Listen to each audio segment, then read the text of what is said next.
This is John Nugent. I'm Ron Peters. And I'm Sam Long. Welcome to the After Class Podcast. Because the best conversations happen after class. Thanks for joining us on another episode of the After Class Podcast. We're glad to have you along. We made it through the winter chill of the last few weeks, and I've turned a corner, so we're happy about that. But in turning a corner as we get into February, this episode is going to be released early February, and on that day that it's released, there will be people on our campus, special people, I don't mean that disparagingly, from our accrediting body, HLC, the Higher Learning Commission, because we've mentioned in the past, but we're in the process of possibly creating and offering a master's program, a Master of Theology. Master's of Practical Theology. I'll get there. Master of Arts in Practical Theology. I don't know. It's new. It's all brand new. So I know we're still getting used to we'll get the verbiage down. So they'll be here for a couple days, checking us out, making sure we've crossed all the T's and dotted all the I's, and hopefully we'll have news at some point in the future saying that's a go. It's not a go yet, but hopefully it'll be a go. Yeah, that's what we're driving towards. John, you've already done a lot of the legwork, getting the application together, outlining the whole program, giving them all the information that we need. And when they come on campus, they're just going to ask more questions. And this is a good process. You know, they're not coming here to grill us or to stump us, but they just want to verify that we're going to have a quality program. And that's the nice thing about having accreditation. It forces you to ask really good questions and give answers to those questions so that you have a fantastic program to offer. And we're really proud of what we've put together. And we're looking forward to being able to launch it. And so this is a key step in getting us to that point. Yeah, if this visit goes well and they recommend to the Higher Learning Commission that this is a program that should launch, we will likely launch it next fall. So yeah. That'd be very exciting. In April, in early April, we will be in a position to advertise it as something that you can actually enroll in. Yeah. Right. And we'll, of course, give you all the information. Love to have you as our students. If you've been listening for the last 8 years, you've been our students, but it'll be definitely a different context. And you can have something in your hands. Getting a master's degree. There are a lot of people out there who want to take that next step in their education, and for us, on the one hand, it's practical theology. We want this to be kind of that rubber hits the road thing for church leaders, but at the same time, to stretch people's mind, to think more deeply about the kinds of things that we talk about, and to see that kind of depth of thought has real application for the life of the church. Yeah, that phrase, practical theology, is key, both of those words. It's not a practical degree in the practicals of church management. Mm-hmm. Right, yeah. It is theology, the study for of the God, church. derived from the Scriptures in service to the church. Yeah. So we look forward to selling this more when it's official. Speaking of deep thinking, so when we get flying cars, when rubber meets the road, will that saying go away when flying cars take over? That's the real question that we should be thinking about. It's kind of like, when you talk about on the flip side, because that goes back to old records and albums, and people are like, the flip side of what? That doesn't make any sense. Or tapes. Okay, yeah, you're a good point. Tapes does work as well. Nonetheless. So, yeah. That's all. I bring the hard-hitting questions to the podcast. I love the fact that you think deeply about things, Sam. You're going to do really well. If we can launch this program, you're going to be the star of the show. All right. I was like, let's just... But really, where are the flying cars? They were promised. Where are they? Okay, that's it. Hey, the Jetsons said so. Lots of things have said so. One of the few predictions that hasn't materialized the way we hoped. Yeah, exactly. Exactly. Yeah. This is a frustration. At least the flying skateboards, Back to the Future. Yeah, I thought we'd all be on those. Hoverboards. Marty McFly, come on, help us out here. All right. Get us on track, John. So we are continuing our series through the book Priestly Presence, A Church for the World's Sake. And last week we outlined several different postures by which the church might relate to the world. We talked about the kingly approach, the prophetic approach, the servant approach, and the priestly approach. And we promised that we're going to dive more deeply into the priestly approach, because we talked about pros and cons to each of them, at a 100 foot from above, right? Just briefly and quickly.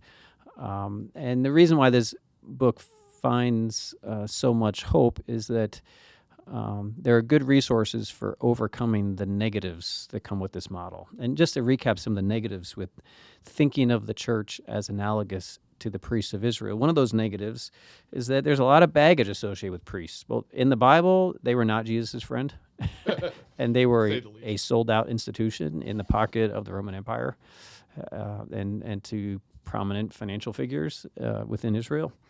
And in church history, the priests have a mixed record.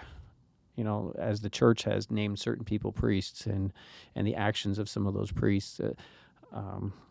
So there's some baggage that needs to be contended with. Another issue, a limitation of the priestly model, is that, the book of Hebrews, one of the main theses, I should say, is that Jesus fulfilled the priesthood of the old covenant. Yep, kind of his main point. Without remainder, right? And so what are we doing, trying to, put back into place what Jesus has put in the rearview mirror? Right.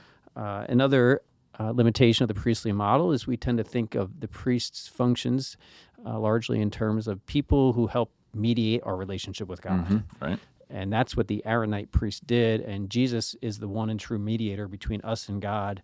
And so why do we want the church being mediators, right? Right. Like that. So the primary view of priesthood being a vertical thing and in a position that ends up between us and God.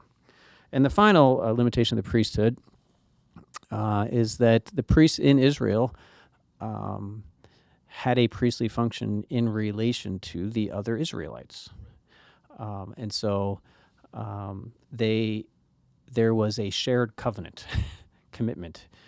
And that's a part where the analogy breaks down. When it comes to the church and the world, if we're priests in relation to the world, then there isn't a shared covenant yet. Until they profess faith in Jesus and enter into the new covenant, they haven't committed to the way of Christ and his kingdom the way we have. And so on what basis should we be priests in relation to them when they don't agree to the covenant of which we are priests, in the context of which we have our priestly calling?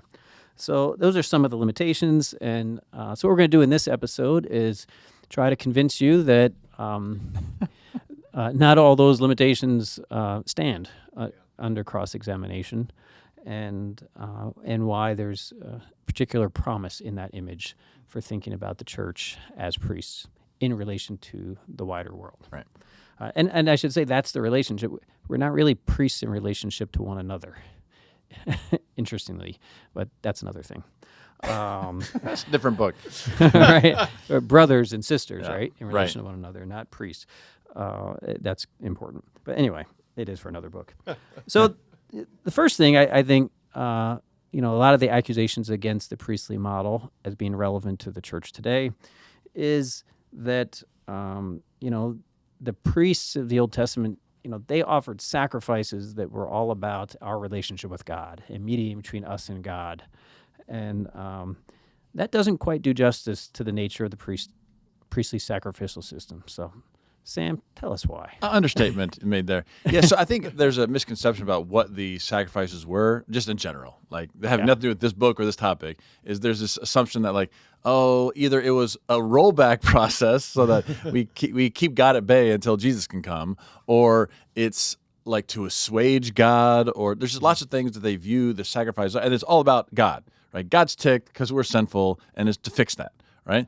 And when you actually look at Leviticus 1 through 10, which most people don't because it's Leviticus, but that's not really what the sacrifices are for. Yeah. The very first one out of the gate is the whole burnt offering. And that's just like, I'm dedicating myself wholly to God like this animal. God's not like, that's right you are, or else I was going to kill you. Like, that's not, And so, but as you go through, the sacrifices really, there's a lot of between people, like there's a guilt offering where, like, I've realized I'm convicted, I've done something wrong. It doesn't have to be against God; it can be against your neighbor.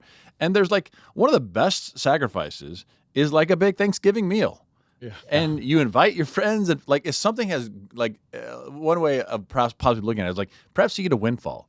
Like, I don't know, maybe someone dies, you get inheritance, and like it's just unexpected money. Like, it'd be cool. Let's have a party, and thank God, and bring people I like. And right, that's what that sacrifice is. God's not like, I needed that.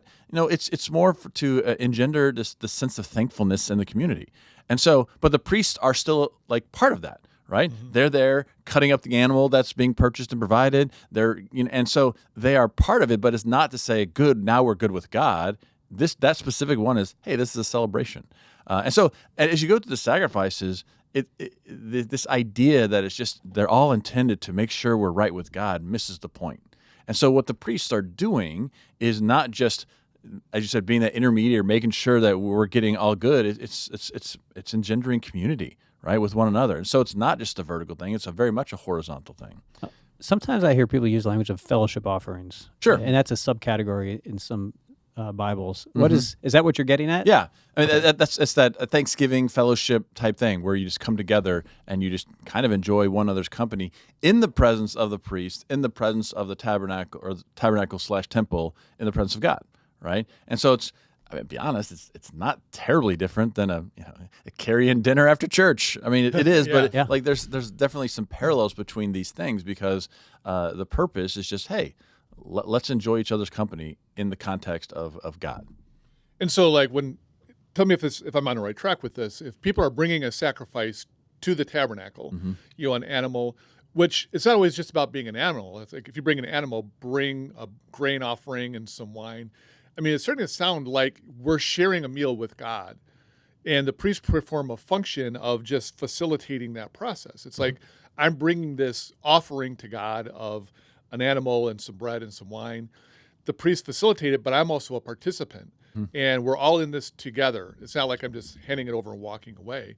But the person who's offering up the sacrifice is a part of that process. And so that idea of fellowship, I'm creating this sort of fellowship opportunity between me and God, and the priests play a key role in facilitating that process. I mean, that's a really good point, because I think another misconception is I get this animal, I give it to the priest, and I go home. Right? Yeah. No, they're involved in the process, and the priest is doing the main part to make sure the right parts are cut out and burnt or not burnt and offered. But like, you're there, it's not like just to drop it off and head home. And especially that one, there is that part of inviting God to the meal, and then that you share together. Yeah. And so the fellowship is humans with God in attendance.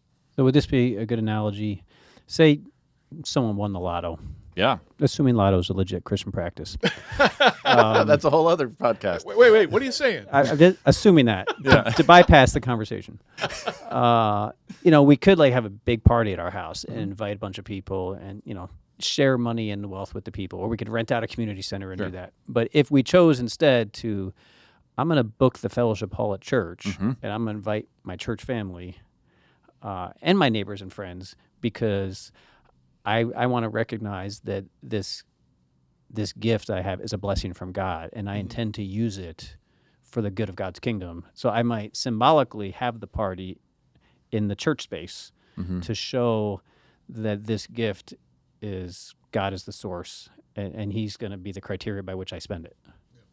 Is that kind of the way it functions? No, that's a good, important nuance, right? It's not just a party. It's a party in the context of your faith community, right? And again, God is going to be invited. If it's at my house, I'm not saying God's not invited. I'm just saying it's a different feel, right? Yeah. And so you're right. That is a good point. Is that it happens there, and so it has religious overtones, but in a very positive way.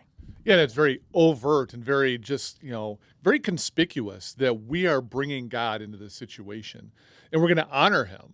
We're honoring God because we see that, He played a role in this. We're trusting that, whatever good has happened, this windfall, it's not lotto or whatever, but, that God is a part of this, and we're going to honor Him. We're going to bless the people around us. And it's just like this holistic view of God and us all working together. And again, the role that the priests play. Parlay, I believe, is what you're looking for. Parlay, yeah, there we go. MGM or whatever. To make that all happen. Like we can't just do it because we're like, what am I supposed to do here? The priests are like, we know what to do. God has taught us what to do. And we're going to make sure we do this in a way that honors God through obedience, and that's going to please Him and work to your benefit. But I mean, the main point, though, in this explanation is, partly it's about God, and partly it's about our brothers and sisters and our community. And in fact, they're especially encouraged when they go to Jerusalem to celebrate something, for sure, to invite the poor people, whether it's the widows or the aliens in their settlement, and the Levites in their towns who have less windfalls because of their devotion to the Lord's service. The poor people in the community are invited with you to Jerusalem and to share in them. So there is some economic dimensions of Yeah. these offerings as well, and the celebrations. Yeah, Not- the Feast of Weeks and Booths specifically say, and they list off the same list: poor people, servants, Levites, aliens. Like, and that's a pretty big party. Like, it can get pretty large. But that's the point: is these are people who normally would be excluded, either economically or socially, and they're all going to be included in that. And then they go have this party that's officiated by the priests. Right, that's what the function is, together. While you're talking, Ron, I'm thinking maybe a better way of describing it is that priests are professional party planners. All right, there you go. My wife would love that because she's a semi-professional party planner. All right. But I mean, the point she's a of all priest. that, as you said, is that's the horizontal dimension Yes. to it. Yeah. Right. They're not just about me and God. They're about us together and moving through this life together as a community. and that's- addressing economic inequities among Right. us. Yeah. And so that definitely shatters it's only a vertical dimension because it's quite yeah. not. Big time. All right. So another point that kind of filling out a more robust view of the priesthood is the very fact that the Aaronic priests were not the only priests. And so often when we think of the Israelite priesthood, we think of the Aaronic priests. Can you help us, Sam, kind of distinguish between the Aaronic priests and the rest of the priests that we often don't think about? So the ones, the Aaron descendants, not Aaronic, as you said, like, Yeah. they were specifically in charge of temple/tabernacle service, and so other priests could come work with that, but for the most part, that was their charge. Right, you are from now to eternity. You're in charge of making sure this thing is run properly, kept sanctified, all the things that need to go with it. But there are other people who aren't from the Aaron's line, called Levites, who they're still priestly and they're still doing functions. It's just not. It's out in the world. It's out amongst the people. And so, you're right. When we think of priests, we think of the guys with the big garb and they're sitting there slaughtering animals in the tabernacle temple. But they're not the only ones. And so it's not a very good analogy, but it would be like assuming that the only ministers in the church are the ones who are on the stage preaching every Sunday, which is not true, right? There are lots of different people who are in service to the church, often behind the scenes. And so there are other priests that are doing things that are not necessarily slaughtering an animal. And so one of the main objectives of this book is to highlight and bring to the forefront these other Levitical priests and the kinds of things they were doing, like hosting cities of refuge, like teaching Torah, like helping the towns where they are living adjudicate cases that the townspeople are having trouble adjudicating, and they need a priest to help them get a word from the Lord.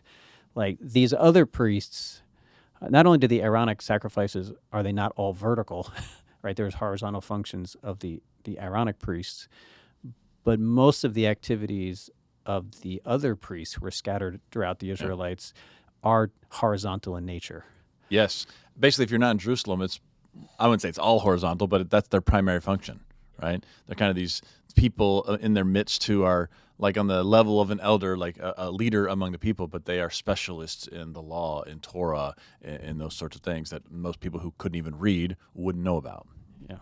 So many of the functions that are relevant to us today have less to do with sacrifices, Right. and more to do with some of these other horizontal functions that the wider Levitical community participated in day in and day out. Yeah. All right. How about when we talk about Jesus's fulfillment, like Jesus fulfilling the priesthood, and therefore why are we trying to resurrect what he has fulfilled? I think I want to take a stab at this one. It's all you, John. I mean, the book of He's passionate Hebrews is quite explicit that Jesus is a fulfillment of the Old Testament priesthood, specifically in relationship to the new covenant sacrificial system and how it dealt with sin. The New Testament does not say that Jesus fulfilled all the elements of all Israel's priests, such that there's nothing left over that remains for God's priestly people to participate in. Right? And so, we just made a distinction between the Levites who were descendants of Aaron and then all the other Levites. I would say in Hebrews, the fulfillment of the priesthood pertains specifically to what the the Levites who were the descendants of Aaron were doing, Mm-hmm. and not necessarily addressing all these other functions. Yeah, it's very much temple tabernacle focused, right? The language of Hebrews is very much what's happening there with blood sacrifices and all the rest. And it doesn't talk about the others at all. Would I be overstating that? No, I mean, and really, it's like the high priest. Jesus is the ultimate right. high Yeah, priest. that's fair. You're not even like the Aaronic priesthood. Sure, but even within the Aaronic priesthood, you still have like the descendant of the high priest from Aaron on down. And in Hebrews, it's all about Jesus being the ultimate high priest. And they're all like, gotcha. He's not from Levi. And he's like, did you forget about Melchizedek? It's like, so I think that's an important distinction to make. It doesn't say anything about, the other priests, whether it be the Levites or even like Israel as a nation of priests. Like, it doesn't talk about that. It's just, we've got a high priest who is better than everybody else. Our high priest is better than yours. So that leaves a lot of space to talk about what about the rest of the priests, Levites or so on and so forth. Yeah, the kinds of things they were doing, it's not clear that Jesus fulfilled them in such a way that we no longer have a role in them. Mm-hmm. And arguably, once we get into them, it's like Jesus clarifies how we should carry them out in the context of the new covenant, and it's still the role of his priestly people. Yeah. Like, I mean, I just think one that you mentioned earlier about sometimes they would go to a priest to like get a word from God. Like, I don't think Urim and Thummim are mentioned in Hebrews, which this idea of like somehow getting a word from God. So like, it's not as Jesus has fixed all that. God is still giving word to people, right? And so, how could Jesus have done all of that since he's not here with us anymore? He gives the Spirit so that we can. Anyway, on and on it goes. We need more talk about the Urim and Thummim, I think. So the study doesn't want to negate the fact that Jesus fulfilled the Old Testament sacrificial system and the role of the high priest.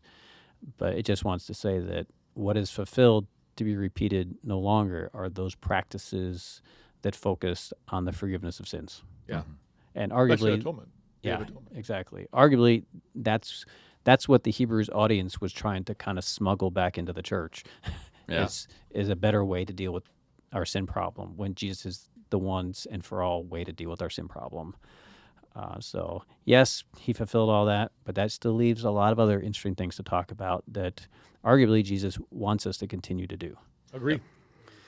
All right, last point and kind of a more holistic vision of the priesthood is, one of the big limitations is, for the priests in Israel, both the Levites and the Aaronite Levites, they functioned on behalf of the 12 tribes of Israel. We don't hear anything about those Levites having a function in regard to the Edomites or the Moabites or the Assyrians or the Egyptians. Like, all of their influence and role is in-house.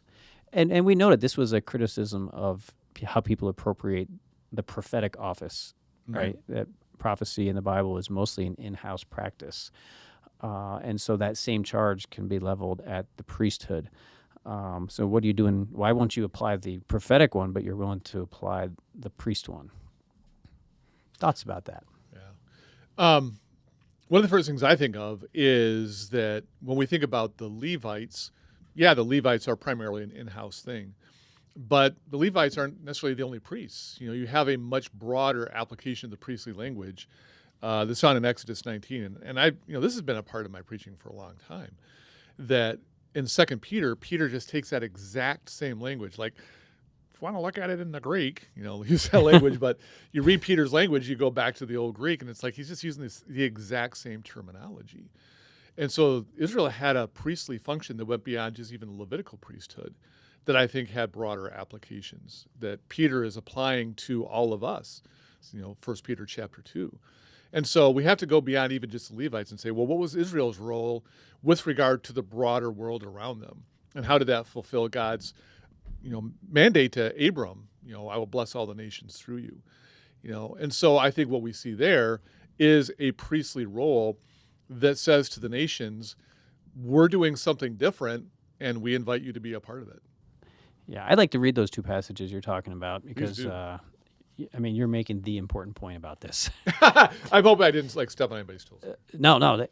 That is the key thing. And, so we've talked about how the Levites and the Aaronic, they do serve in-house.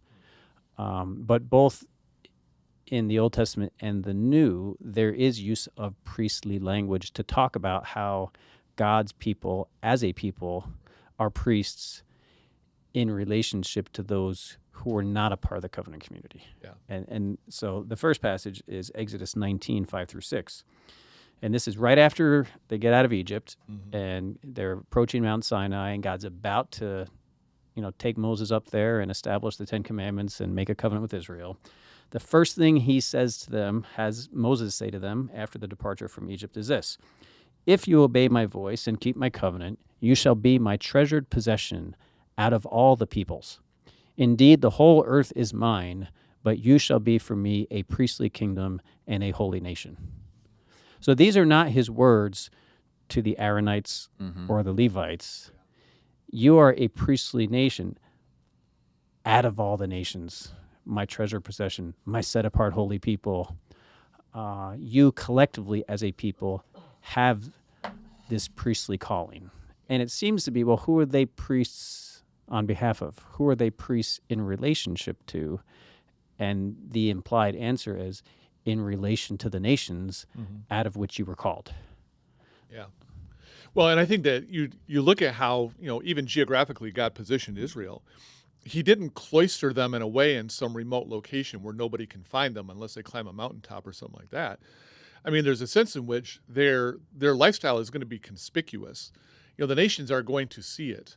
If you got caravans passing through that land, going between Egypt and Babylon, the Hittite empires, like two major highways that kind of go through that area. And people are going to see that. They're going to see the Israelites in their radically different lifestyle. And some people are going to say, man, those people are freaks. They don't do anything like we do. But there are going to be some people who are like, yeah, they're freaks, but man, it sure does work better than what we're doing. And that's God's opportunity to say, I'm providing the world a different vision, and you all are supposed to be a part of that. And that's a very priestly kind of a function.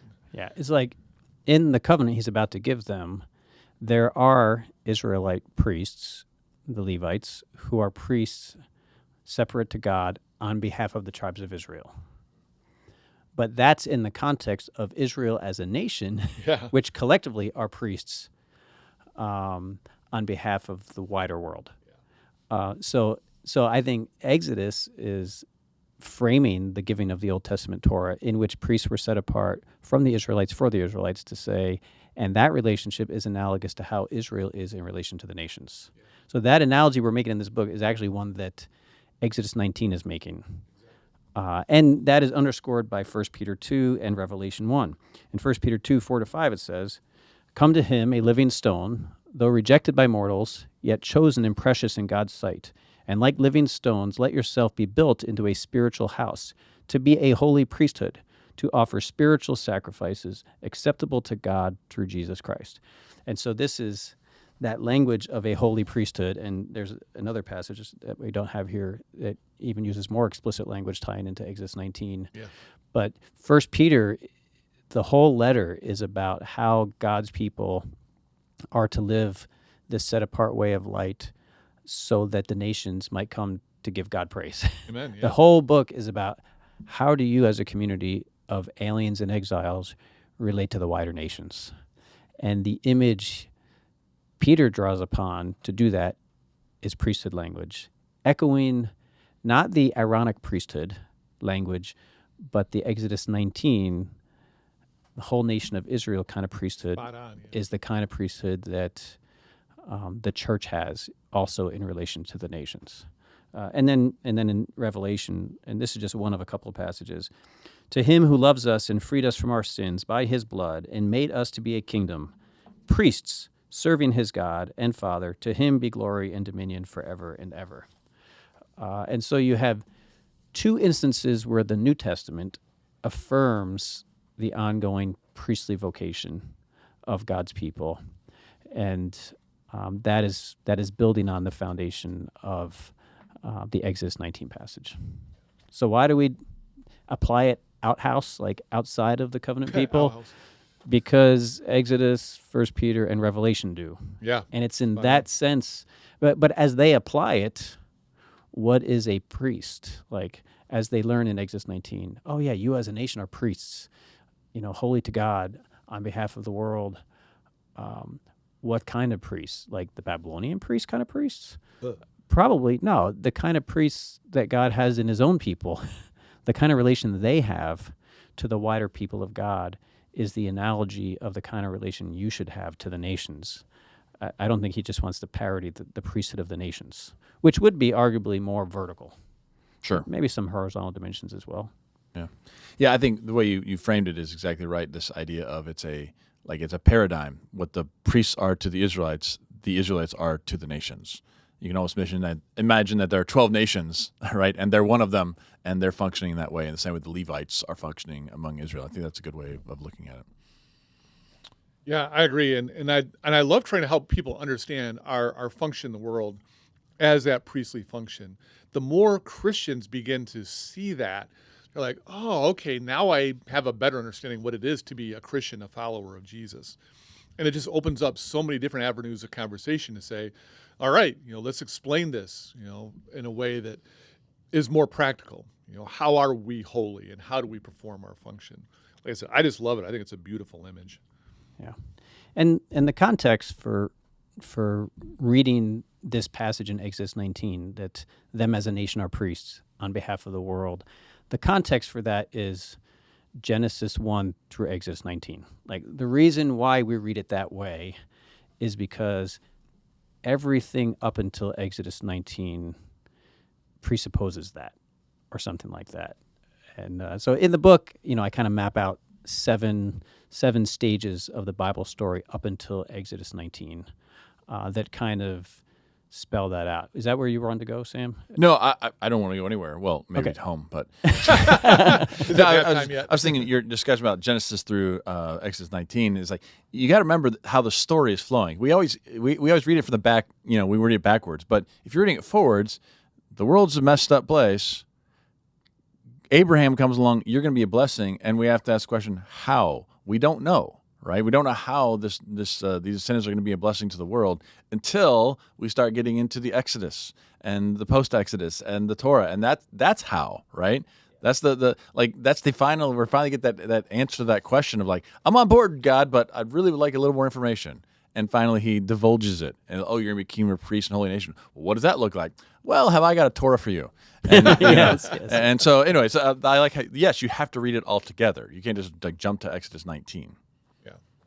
Well, and I think about that because I'm building on what you said. I think you said it really, really well there, Sam. But not good enough. I just always feel like I've got always something more to say there. That you got this world that's just in darkness. Here taking sort of the language of like the Gospel of John, where the world is just stumbling around in the dark, and that's all they have. Genesis shows us what the world looks like, and this is what sin does. It just corrupts people's minds. They don't know what to do, and they have no real idea of what God's intention was for the world and for humanity. And God's like, all right, I'm going to fix that.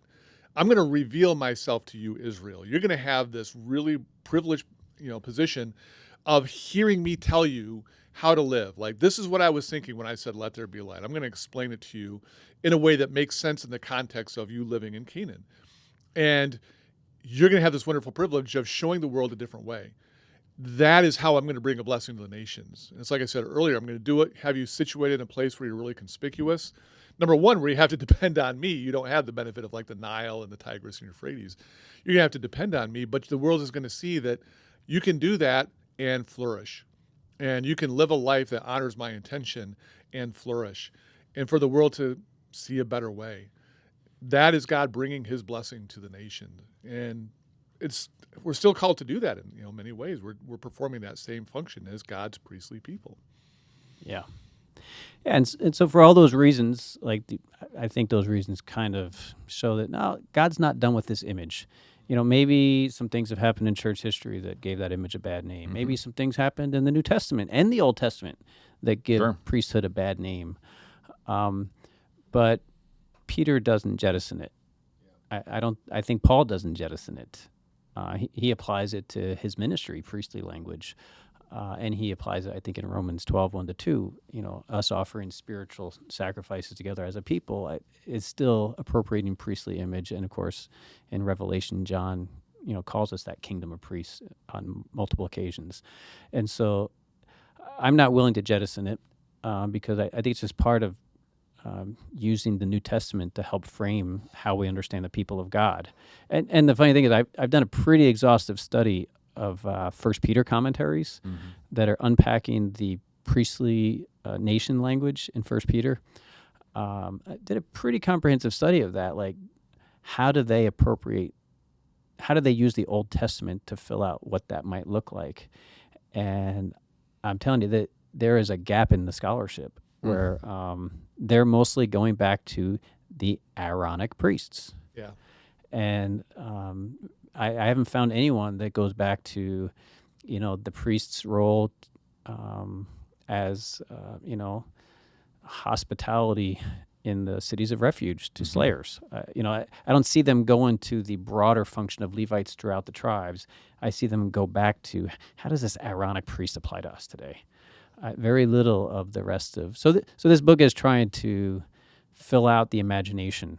Let's think bigger about what it meant to be a priest in the Old Testament, because that's probably what Exodus 19 had in mind for how we as a nation, or Israel as a nation, was priests to the other nations. And it's probably what First Peter had in mind of how the church is priests. It's probably the fuller priestly vocation and not just the one narrow branch of it. Agreed. So we wanted to just kick off the theme a little bit. Starting next week, there are 5 chapters. Each of them just kind of takes one aspect of the Levitical priesthood, unpacks where it came from, what it was all about, and then transitions to, and how practically does this apply to the church today? And that's what the next 5 sections are going to do. And it's going to be super practical, but grounded in the Old Testament vision of priesthood. But we just wanted to start out with a couple of images, things that have to do with priestly food and clothing, that remind them what it means to be priests. Because we didn't think of priests as, these are holy people. Like, they're really special. Like, all of us are special to God, but these people are really special. And it's like, That sounds like Korah. We're all holy. Yeah, you're set apart, and every people has its all-stars. You're our all-stars, and you have a special thing with God. There are 2 things about the Aaronic priests that we're zooming in on for a second that show that the Israelite priests weren't in it for themselves. And part of it is the table of presence in the tabernacle. You want to explain that to us, Sam? Sure. So it's weird. It's not weird, but so when you walk into the holy place, there's 3 things. There's a table, there's a nightlight, and there's an altar of smoke.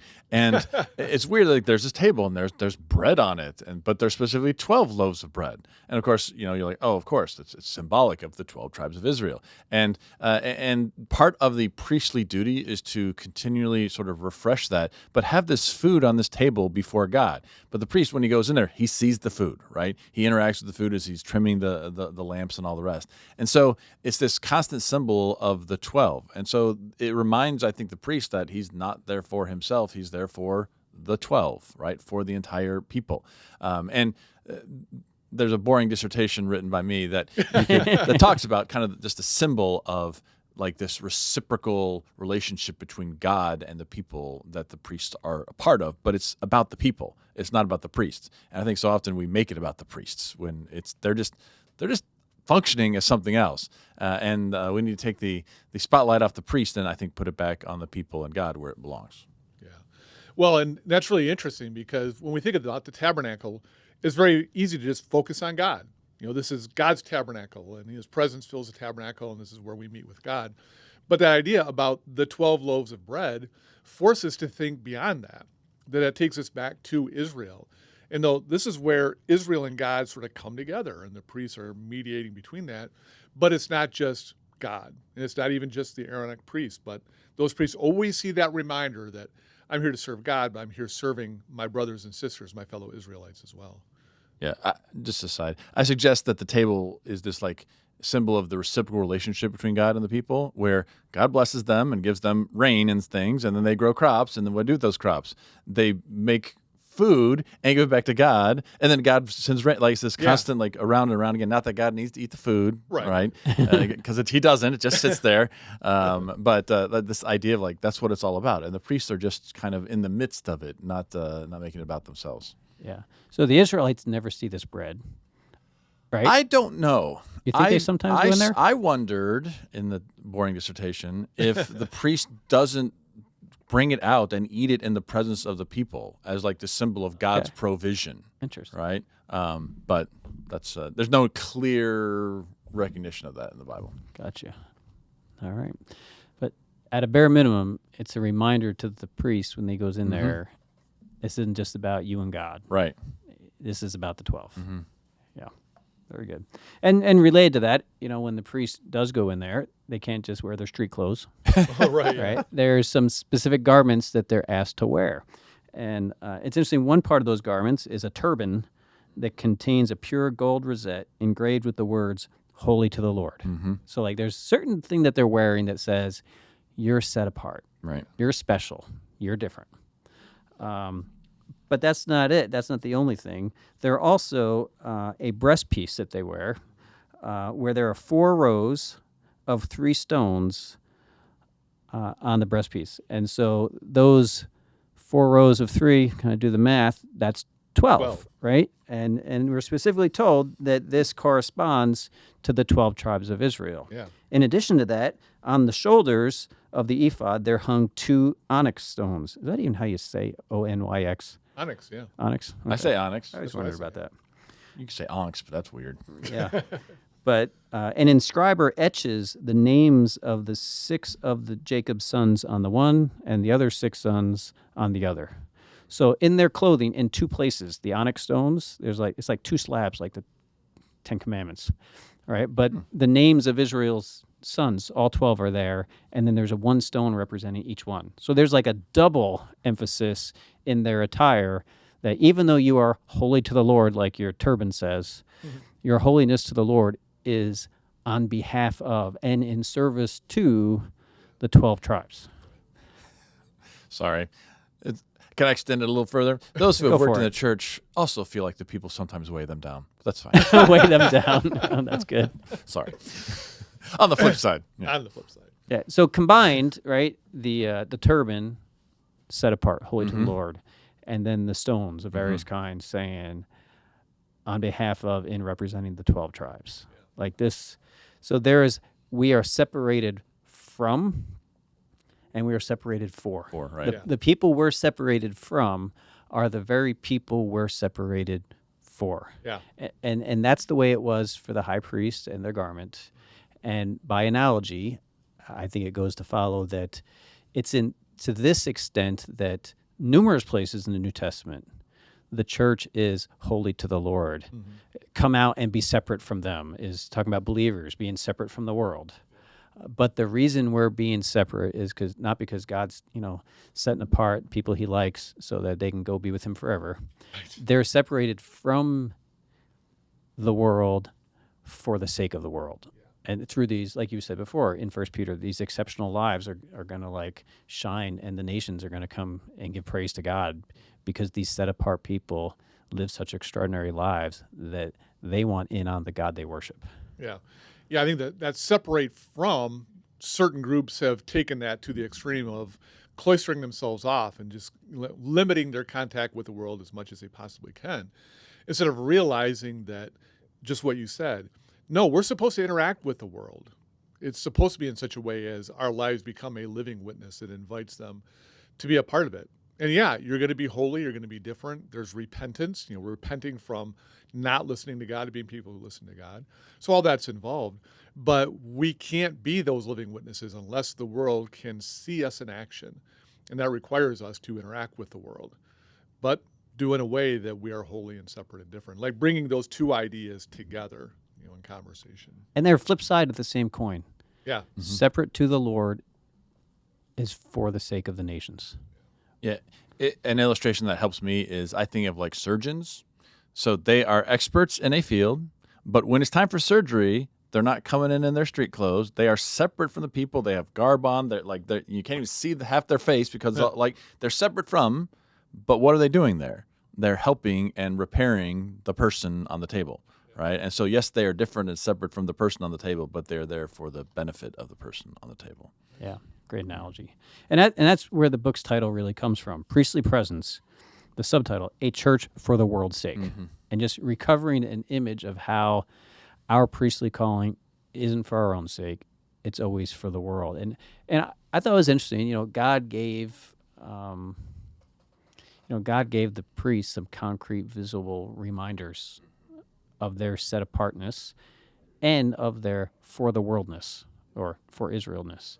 And so I wonder what that would look like today. Like, how might we remind one another that we are set apart from the world, but for the world's sake? Have you guys seen things like that? Anything that would be approximate this priestly vestment? I mean, I like monks and things. People at higher churches have certain garb that's associated with their function. We go to SBL every once in a while. You see someone from a certain order that is wearing their garb, but I think sometimes they lose the for the world's sake. Yeah, Right. yeah. It's like the simple garment is simple living. Yeah. It communicates, I'm separate from you. I'm different than you. I don't, and even like some of the Amish, like I dress differently and I shave differently than you. Or I'm don't. separate from you. Yeah. But where is it in the garment Right. that it's, but I'm for you? Right. That often gets lost. Mm-hmm. Well, it makes me think of the Epistle to Dionysius. It's a second century Classic. apologetic writing. It is a classic. But the author talks at length about how Christians are different, but makes it abundantly clear, like, we're not different in our clothing. He says we don't have an eccentric lifestyle. Like, it's not like you look at them when you're walking down the street and you can tell a Christian from a non-Christian. Like, we look just like everybody else in terms of our dress and all that. But he's like, we're different. There's something different about us. And he kind of gets into like lifestyle differences. And so, we don't have like these accoutrements that make us different and remind us, but there's got to be something that works to that effect. And if the early church wasn't making those distinctions in terms of like clothing or dress, what were they doing? They must have been doing something. I'm sure part of that had to do in their gatherings, when we gather together, that this is where we're reminded about both our differences as well as our purpose for the world. Yeah, yeah. And this becomes a place, we do have, the Lord's Supper, which is, it's a memorial, of what Christ did for us. Is there a way we can frame the Lord's Supper that what Christ did for us is so that we might lead others to him because he wants, through us, to bring the world to him? There's a moment there that something can be done. I think about there's a church down the street that has a bunch of flags outside, representing, various countries of the world. And I think they represent this. They represent countries where they support missionaries. Mm-hmm. Yeah. Yeah. But it's a reminder every time you pull into that parking lot, you're like, all right, this church isn't just about, now America and Israel might be the highest flags, which we might have theological reservations about that. Fair enough. But nonetheless, it's conveying to the people, we exist for this world. Yeah, that's a very good point. It's not just about this group of people who worship in this place from Lansing. There's a global invitation when you drive in. And I thought that was interesting. Yeah, I agree with that. I think it's one of the cool things that they've always done is really pushing people to think in terms of supporting the global church and just looking for ways where they can continue to be givers to support global missions and the work of the church in very, very far-reaching places. You're right, that's a really good example of how they sort of just do something very tangible to remind you of that. I like it. Yeah. Some people do tattoos. Sure. That might be choosing to do one that reminds you not only that you're special to God, but you're on mission for the world. Like, maybe you have a globe as a part of your thing. Maybe you have a scripture verse that talks about it, or maybe even the scripture verse about this breastplate and the stones on it to remind you of this broader existence. So there are ways. Some people do it through jewelry, right? You might have a cross and a world like hanging together next to each other, or a piece of jewelry that combines the cross and the world in one piece.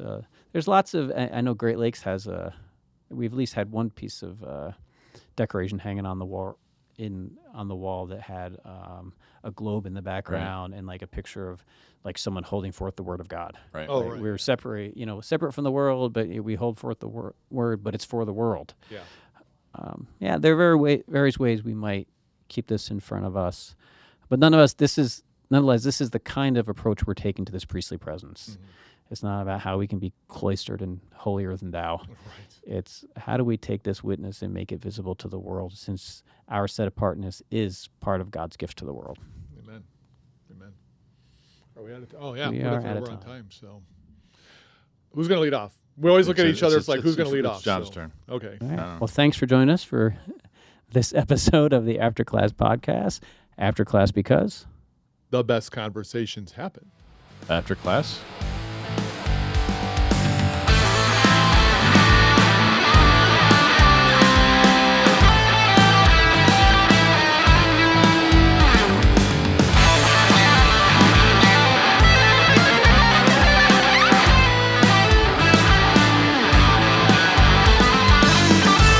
Thank you again for listening to this episode of the After Class podcast. ACP is hosted by Sam Long, John Nugent, and Ron Peters. Audio editing and mixing is done by Drew Nyquist.